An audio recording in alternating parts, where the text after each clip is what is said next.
ហើយនាងធ្លាប់រំខានអូនថ្ងៃបែកគ្នាគឺជាថ្ងៃអូនពុនពងជាបំណងមួយដែលអូនតែងប្រាថ្នានៅក្បែរបងអូនគ្មានសេចក្តីសុខទេត្រង់ធ្វើអ្វីបើមានតែបញ្ហាអូនមិនដឹងបងឈឺចាប់កុំរត់ណាមិនតវ៉ាបងសុខចិត្តដល់ចាពីពេលនេះតទៅបងចាញ់ទៅឡើងនៅលែងត្រឡប់ហើយឡើងវិលមកវិញអវត្តមានរូបបងជាក្តីសុខពេញលេញបងបំពេញតាមបំណងអូនហើយ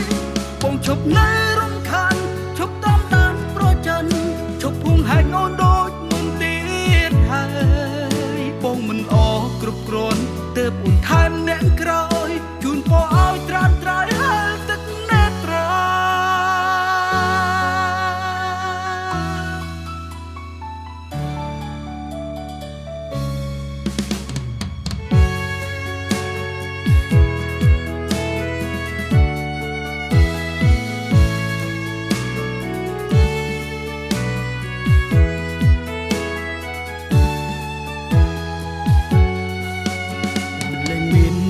សួរអូនទៀតហើយ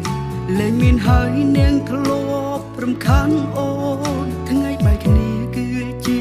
ថ្ងៃអូនពុនពងជាបំណងមួយដែលអូនតែងប្រាថ្នានៅក្បែរបងអូនគ្មានសេចក្តីសុខទេត្រង់ធ្វើអ្វីបើមានតែបញ្ហាអូនមិនដឹងបងឈឺ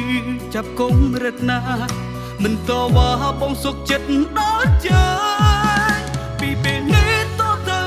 បងចាញ់ទៅឡើងនៅលែងត្រឡប់ហើយឡើងវិលមកវិញអវត្តមានរូបបងជាក្តីសុខពេញលេញ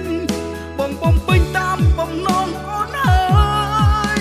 បងឈប់នៅរំខានឈប់តាមដានប្រច័ណ្ឌឈប់ភួងហែងអូនដូចមុនទៀតហើយបងមិនអរគ្រប់គ្រាន់ទើបអូនថែមអ្នកក្រោយជូនពរឲ្យត្រានត្រាយហើយទឹកនេត្រាពីពេលនេះតទៅបងចាញ់ទៅឡើងនៅលែងត្រឡប់ហើយឡើងវិលមកវិញអវត្តមានរូបបងជាក្តីសុខពេញ